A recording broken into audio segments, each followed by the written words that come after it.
오늘 제목은 혼자 있다고 느낄 때인데요. 그 앞에 구절이 있습니다. 하나님이 나를 잊으신 것 같을 때, 그래서 내가 혼자 있는 것 같다고 느낄 때, 이런 제목입니다. 요즘은 무엇이든 약속을 믿고 그것을 가지고 사는 시대이죠. 가장 간단하게는 밥을 먹겠다고 집에서 주문해서 시켜 먹을 때 음식 배달도 몇 분 안에요? 가게마다 다르지만 보통 30분 내 도착, 이런 약속을 내걸죠.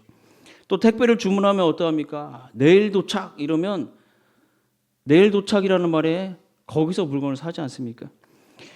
한 번쯤 이런 경험이 있다라는 겁니다. 분명히 곧 도착이라더니 한참을 기다려도 도무지 소식이 없을 때입니다. 우리는 그럴 때 자연스럽게 생각하죠.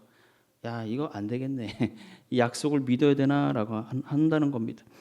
우리가 사람과 사람 사이도 그렇습니다. 내가 꼭 해줄게. 다음에 만나자. 이런 약속을 합니다. 저하고 아주 친한 목사님 중에 한 분은 꼭 한 25년 전부터 꼭 만나면 밥 한번 먹자. 이랬거든요. 25년 지나서 밥 한번 먹을 수 있었습니다. 시간이 지나면서 그런 것들을 쉽게 이야기하고 약속하지만 그 약속이 흐려지거나 사라지는 경우가 분명 발생하게 된다라는 겁니다. 그래서 이제 어느 순간부터는 약속을 들으면서도 마음 한켠으로는 생각해요. 야, 저 녀석 또 약속을 지킬까? 뻥치는 건 아닐까? 이런 생각합니다. 그런데 성경은 우리에게 전혀 다른 어떤 한 존재, 곧 하나님에 대해서 우리에게 이야기하고 있습니다. 한번 말씀하신 것은 반드시 이루시고 시간이 걸려도 결단코 잊지 않으시고 지키시는 그 하나님, 상황이 변해도 변치 않으시는 하나님, 곧 우리에게 약속의 하나님, 그리고 언약의 하나님으로 우리에게 나타나신 분이시죠. 성경 속에서 하나님은 사람들과 약속을 맺으시고 그 약속을 끝까지 지키시는 하나님으로 성경으로 또한 오늘 우리에게 말씀하십니다. 시편 13편에 다윗은 4번 절규하죠. 어느 때까지입니까? 라는 겁니다. 도대체 어느 때까지입니까? 라고 4번을 절규하면서 기도해도 응답 없는 것 같은 시간에 대해서 이야기하죠. 그러나 시편의 결론은 찬양으로 끝냅니다.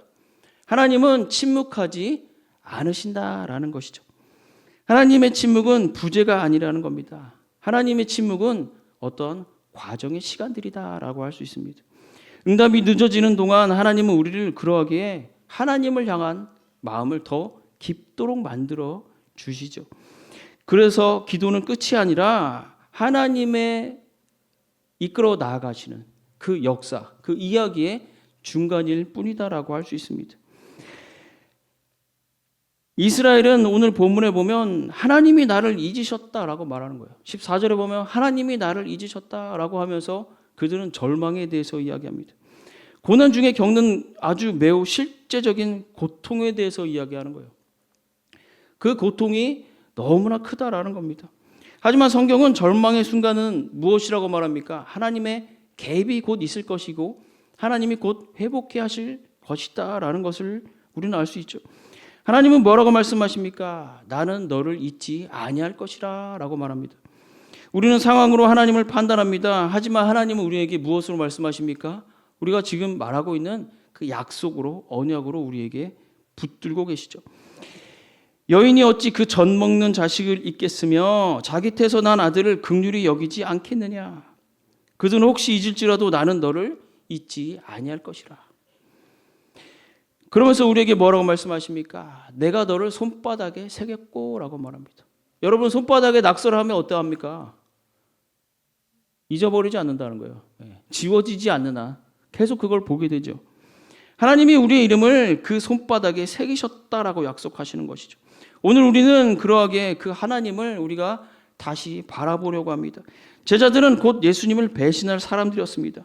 그런데도 예수님은 발을 씻기셨죠. 예수님의 사랑은 무엇입니까?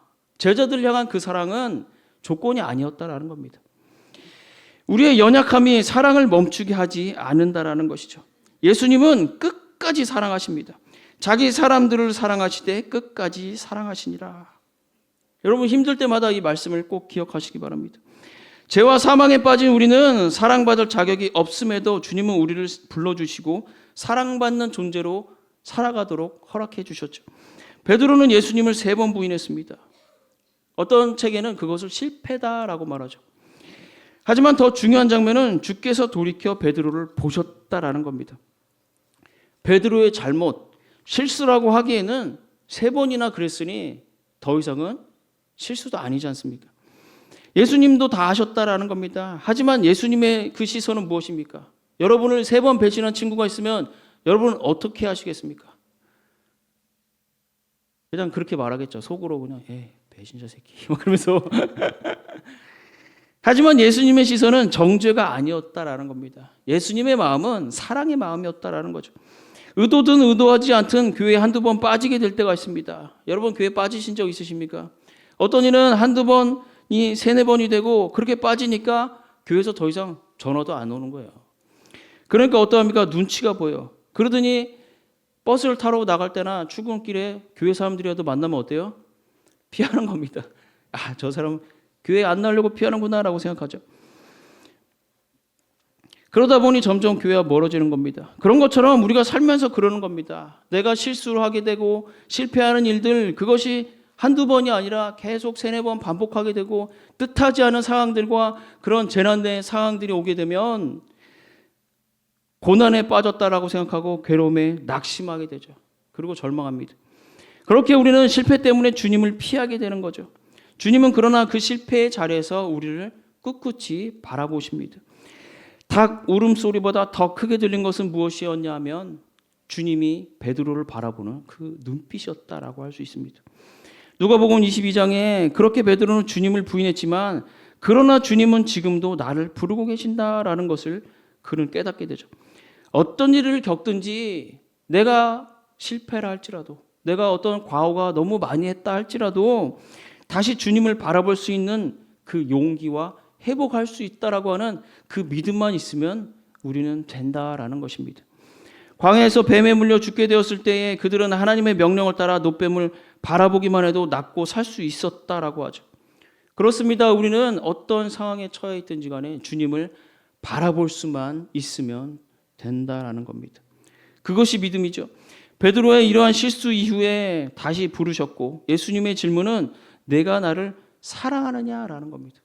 하나님은 실패를 끝으로 보시는 것이 아니라 실패의 자리에서 그 사명이 다시 시작되도록 해주신다라는 겁니다. 우리는 실패든 성공이든 잘하고 있든 아니든 모든 것을 상황으로 판단합니다. 그러면서 생각하죠. 내가 그렇게 생각하면 하나님마저도 그렇게 생각하실 거야 라고 생각합니다. 그러나 하나님은 언약으로 우리를 붙들어 주시죠. 그래서 우리는 이 언약을 기억해내고 생각하는 것이 너무나 중요하죠. 사람 때문에 우리는 흔들립니다. 상황 때문에 흔들리고 왜 이래 내 마음 나도 몰라. 내 마음 조절하지 못해 흔들흔들합니다. 살면서 그러면서 우리는 너무 자주 흔들리죠. 믿음이 있다고 해도 흔들림이 없는 사람은 없다라는 겁니다. 목사도 분명 우울증이 있을 수 있고 목사도 공황에 걸릴 수 있는 거죠. 그래서 하나님은 우리에게 이 언약 약속을 베풀어 주셨다라는 거죠. 하나님의 언약은 우리의 흔들림을 묶어주는 어떻게 보면 배의 움직임을 막아주는 영적인 닷줄과 같습니다. 인간의 약속은 조건이 붙고 쉽게 깨지지만 하나님의 약속은 한 번 하시면 반드시 이루시는 약속이다라는 거죠. 그 약속은 누가 먼저 시작했습니까? 하나님이 먼저 시작한 것입니다. 하나님과 인간의 관계는 우리가 먼저 하나님을 찾으면서 시작된 것이 아닙니다. 우리가 아주 좋아하는 구절 있죠. 내가 너를 지명하여 불렀나니 너는 내 것이라 라는 구절입니다. 아브라함을 보면 어떠합니까? 그는 하나님을 찾던 사람이 아닙니다. 그의 아버지가 했던 일처럼 하나님과는 어떻게 보면 전혀 관계없는 그런 삶을 살았는지도 모릅니다. 하지만 그는 하나님을 찾던 사람이 아니라 하나님이 불러내신 사람이 되었다라는 것이죠. 하나님이 아브라함을 부르셔서 그를 믿음의 조상으로 세우셨습니다. 하나님은 말씀하십니다. 내가 너와 언약을 세우리니. 언약이라고 하는 것은 인간의 결심이 아니라는 거죠. 곧 하나님의 일방적인 선택이고 하나님의 일방적인 사랑입니다. 먼저로 하나님은 사랑하기 때문에 언약을 주셨다라는 거예요. 아브라함이 실수한 적이 있죠. 무엇입니까? 하나님과의 약속의 때를 기다리지 못하고 하갈과 이스마엘을 낳는 어마어마한 문제를 만들어냈죠. 그 문제가 어떻게 되었습니까? 오늘날까지 이어지지 않습니까? 그래서 지금 이란이 저런 일들을 벌이고 있지 않습니까? 인간적으로 보면 이제 하나님이 그를 책망하시고 뭐라고 하시고 그냥 떠나버리고 버리셔도 되지 않을까, 이렇게 생각할 수 있습니다. 그런데 하나님은 그렇게 하지 않으셨어요. 하나님은 아브라함을 찾아오셨다라는 것이죠. 그리고 말씀하십니다. 내가 너와 너의 후손에게 영원한 언약을 세우겠다. 실수하고 하나님을 올바로 끝까지 믿지 못한 아브라함에게 하나님은 질책이 아니라 할례라고 하는 언약의 증표를 다시 세우셨습니다. 다시 그를 찾아오시고 그에게 이 언약을 베풀어 주셨어요. 하나님은 아브라함의 실수를 보고 관계를 끊는 분이 아닙니다. 하나님은 여전히 사랑하시고 선택하신 그 약속을 끝까지 지키시는 분입니다.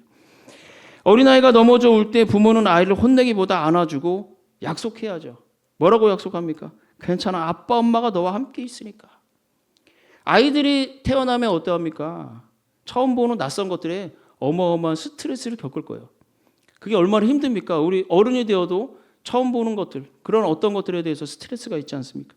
하지만 그 아이들을 품에 안으면 이내 잠들고 만다라는 겁니다. 왜요? 아빠가 있고 엄마가 있으니까 그렇다는 겁니다.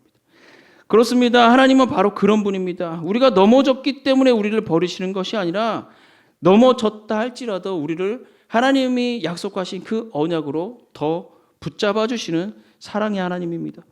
그 다음으로는 하나님은 우리가 흔들리기 때문에 이러한 언약을 베풀어 주셨다라는 겁니다. 이사야에서 우리가 읽고 있는 41장의 이 배경은 바벨론 포로 상황입니다. 백성들은 말하는 거예요. 하나님이 우리를 버리셨다. 그러니 우리도 이제 끝났다라는 겁니다. 그런 그들에게 하나님이 주신 약속은 두려워하지 말라. 내가 너와 함께한다. 그 상황이 바뀌었습니까? 바뀐 것은 아직 없었다라는 겁니다. 그러나 하나님은 왜 두려워하지 말라고 했을까요? 그들이 두려워하고 있었기 때문에, 그들의 마음이 너무 무너져 있었기 때문에 하나님은 그들에게 약속해 주시는 거예요. 격려만 해주는 것이 아니라는 겁니다. 두려워하지 말라, 힘내라라는 것은 단순한 격려가 아니라는 거죠. 언약은 평생을 붙드는 것입니다. 하나님은 공허한 말이 아니라 약속을 주셨다라는 거죠. 내가 너와 함께한다, 내가 너를 붙든다, 내가 너를 도와준다라는 겁니다. 어두운 데서 다리를 건너는 아이가 무서워 떨고 있었을 때 아버지가 말하는 거예요. 무서워하지 말고 아빠 손 꼭 잡아, 엄마 손 꼭 잡아. 아이가 대답하죠. 아빠가 내 손을 잡아줘. 내가 잡으려고 하면 내가 놓칠 것 같아. 내가 하나님을 붙잡으려고 하면 되는 것이 아닙니다. 하나님이 우리를 붙들어 주셔야 한다라는 것이죠. 그러기에 우리는 더욱더 하나님 앞에 나아가야 합니다. 세 번째로, 그래서 하나님은 우리를 붙들기 위해서 약속을 주셨다라는 겁니다. 사람은 변합니다. 감정도 변하죠. 여러분, 오늘 아침에 나오셨을 때 기분이 어떠셨습니까? 기분 좋게 나오신 분 있으십니까?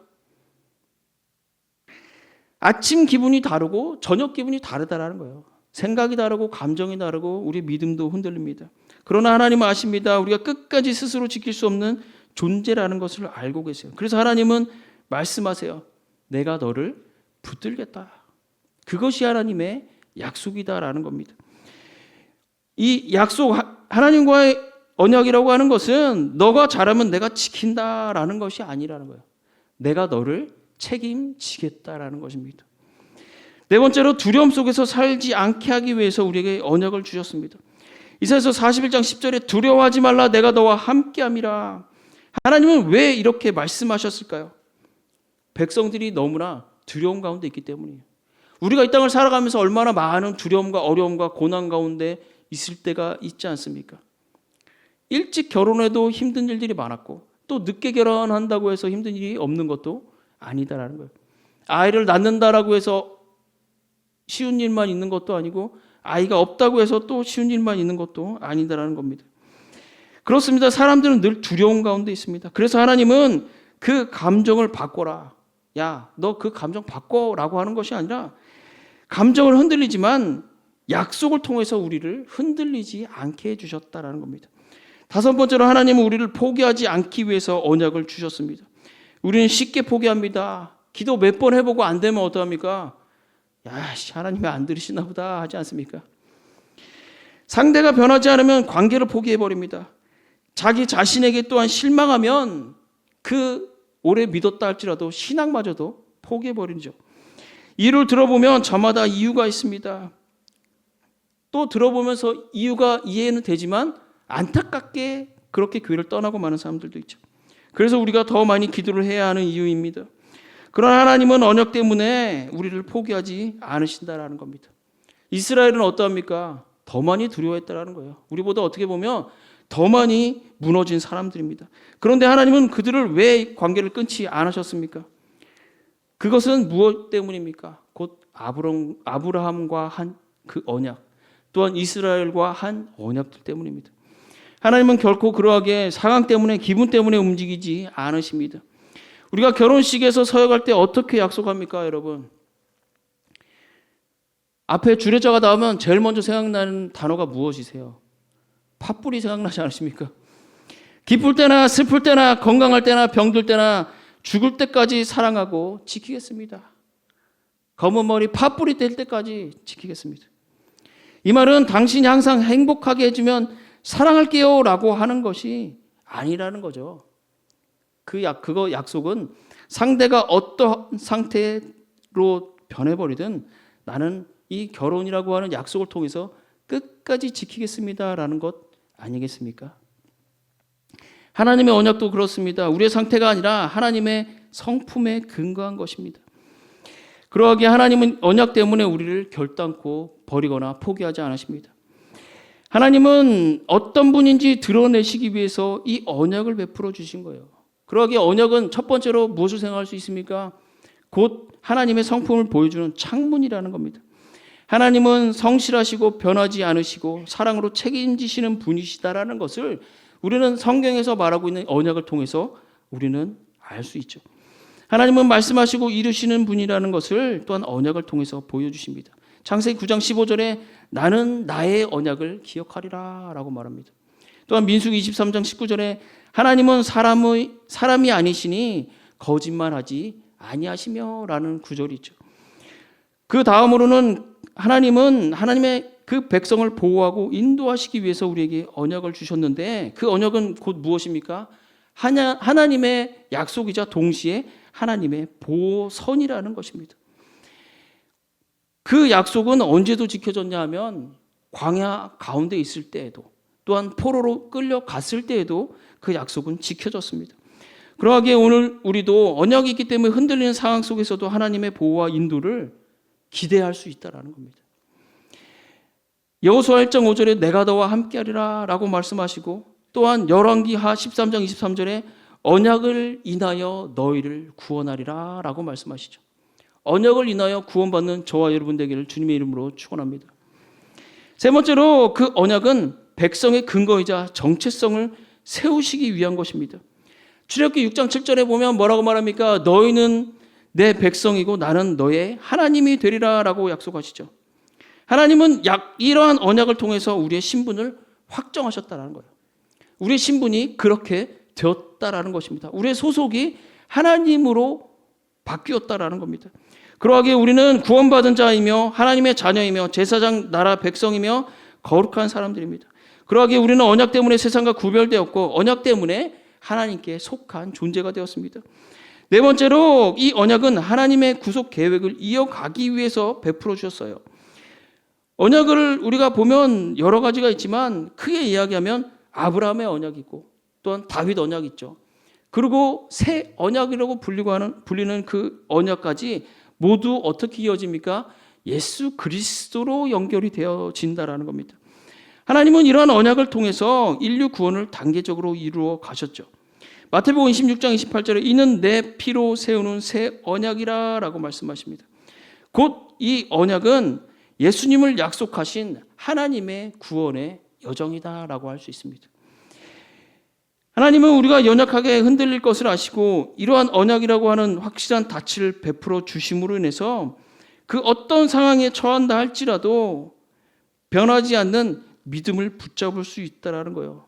시편 89편 34절에 내 언약을 깨뜨리지 아니하리라 라고 말씀하시죠.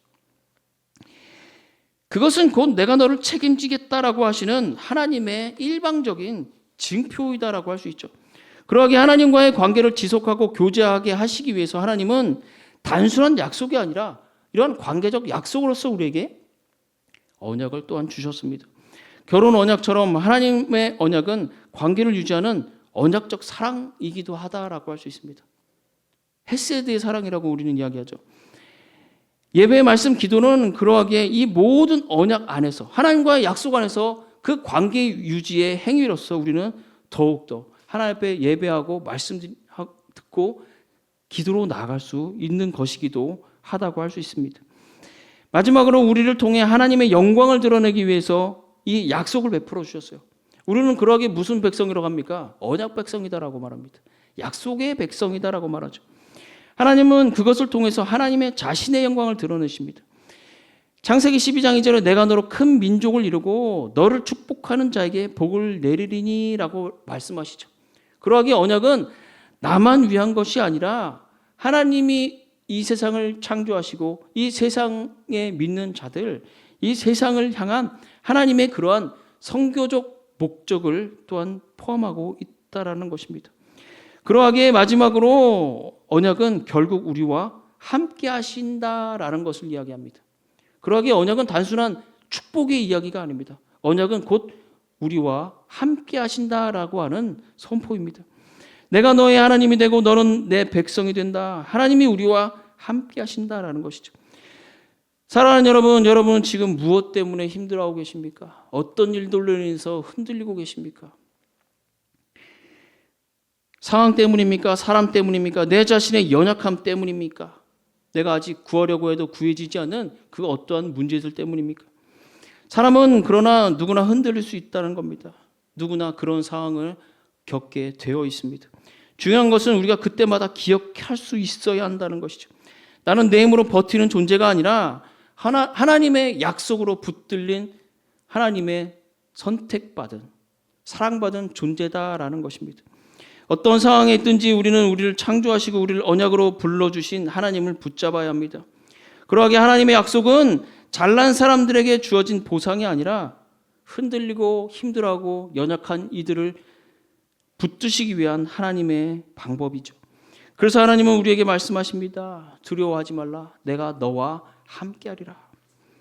함께한다는 말씀을 들으면 여러분 어떤 단어가 생각나십니까? 임마누엘의 하나님이 생각나지 않으십니까? 임마누엘의 하나님은 우리와 함께 하시는 분입니다. 임마누엘의 약속은 이사야서 7장 14절에 이미 약속되었죠. 처녀가 잉태하여 아들을 낳을 것이요 그 이름을 임마누엘이라 하리라. 이사야서는 우리에게 끊임없이 그렇게 이야기하고 있습니다. 이 말씀은 어떻게 성취되옵니까? 마태복음 1장 23절에 똑같이 말씀하고 있죠. 그 이름은 임마누엘이라 하니 이를 번역한즉 하나님이 우리와 함께 계시다라는 것입니다. 하나님은 사람의 몸을 입고 오셨고 그렇게 사람의 몸을 입고 오신 그 예수님은 이 땅 가운데 오셔서 우리를 가르쳐 주시고 십자가로 고통당하시고 또한 이 땅 가운데서 죽임을 당하시고 또한 부활하셨죠. 그 모든 상황들을 우리는 보면 하나님이 우리를 떠나시지 않으신다라고 하는 것을 우리는 기억해내야 합니다. 예수님은 하나님이 인간의 삶 가운데로 오신 사건이죠. 그것은 무엇을 의미합니까? 고통을 아신다라는 거예요. 또한 인간의 배신도 경험하신 분이십니다. 또한 우리의 외로움도 아시고 우리의 눈물까지도 직접 경험하셨다라는 거예요. 그래서 우리를 완전히 이해하신 하나님으로 함께 하신다라는 거죠. 그 임마누엘의 하나님은 어떠합니까? 성령으로 우리와 함께 하시죠. 예수님은 승천하시고 우리를 고아처럼 버려두지 아니하시고 성령 하나님을 보내주시지 않았습니까? 어느 심장병 환자의 이야기가 있습니다. 수술 받기 전에 간호사가 찾아왔어요. 이 사람은 어떤 사람이냐면 심장병에 걸려서 이제 심장을 바꿔야 되는 거예요. 심장을 바꿔야 하는 수술. 심장을 바꾼다는 수술은 어떠하겠습니까? 너무나 큰 걱정뿐만 아니라 그 걱정을 넘어 고통으로 오지 않겠습니까? 그때의 수술을 받기 전 간호사가 찾았습니다. 그 간호사는 그 모든 상황을 다 아는 것처럼 살며시 이 환자의 손을 붙잡았습니다. 그리고 자기 손을 꽉 잡아보라고 오히려 시켰습니다. 이 환자는 그의 요구에 어이없이 그렇게 손을 꽉 잡았죠. 그러면서 간호사는 이야기합니다. 내일 수술을 받는 동안 당신의 몸에서 심장이 분리될 것입니다. 그리고 그 순간부터는 오직 기계의 도움에 의해서 생명이 유지되게 됩니다. 수술이 성공적으로 끝나면 심장은 새롭게 연결되고 정상적인 기능이 발휘하게 될 것이고, 당신은 회복실로 옮겨져서 그곳에서 시간을 보낼 것입니다.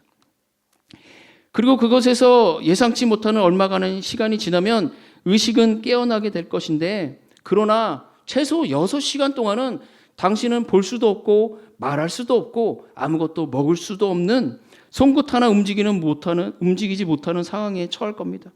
그때 당신 곁에서 나는 지금과 같이 당신의 손을 꼭 붙잡고 있을 것이고, 언제 닥칠지 모르는 그 위험한 상황들을 일일이 점검하면서 기록하면서 당신에게 필요한 조치들을 하나하나 해 나갈 것입니다. 그때 당신은 제가 당신과 함께하고 있다는 사실을 확실하게 느끼게 될 것입니다. 그렇게 이야기하고 그가 떠났습니다. 다음날 수술이 진행되었습니다. 이어 간호사의 말대로 수술이 진행되었죠. 이 환자는 너무나 큰 고통, 너무나 큰 아픔, 너무나 큰 어려움에 휩싸였습니다. 간호사의 손을 확인하면서 그러나 뭐라고 말할 수 없는 안도감과 위로를 얻었어요. 그가 심장을 떼어내고 심장을 바꿔 끼우고 그리고 오랜 시간 동안 아무것도 하지 못하는 그 상황, 그가 느낄 수 있는 것이라고는 그가 손으로 붙잡고 있는 간호사의 따뜻한 손길 하나였습니다. 그의 고백은 그것입니다. 가장 어렵고 중요한 순간에 간호사가 자신의 손을 붙들고 모든 상황에 대처하며 자신과 함께하고 있다라고 하는 그 안정감과 큰 위로. 그 순간 그것이 얼마나 가치 있고 중대한 상황이었는지 다른 사람들은 상상도 못할 것입니다 라고 고백했다고 하죠. 그렇습니다. 예수님이 이 땅을 떠나시며 우리에게 약속하시길 보혜사 성령님을 보내주시겠다라고 했습니다. 또한 승천하시기 전에 마지막으로 볼지어다 내가 세상 끝날까지 너희와 항상 함께 있으리라 라고 하셨죠. 그렇습니다. 하나님은 우리와 함께 하시는 분이십니다. 멀리 떨어져 계신 분이 아니라 우리의 곁에서 우리의 손을 꼭 붙잡고 항상 함께 하시겠다라고 약속하신 분입니다. 다윗은 힘들고 어려운 상황 가운데 하나님의 위로와 삶의 용기를 받았죠. 그러면서 어떤 시를 썼습니까? 시편 23편에 여호와는 나의 목자시니 라고 그는 고백합니다. 그럴 때 하나님이 함께 하신다는 사실을 외면하고 하나님 함께 하신다는 사실을 우리는 기억할 때 우리는 절망하고 불안해하는 것이 아니라 주님은 우리와 언제나 함께 하시며 우리를 지키시며 돌보시며 우리의 작은 신음에도 응답하시는 하나님이심을 깨달아 베풀어 주신 은혜와 그 사랑 가운데 거하는 저와 여러분 우리 모두가 되기를 주님의 이름으로 축원합니다.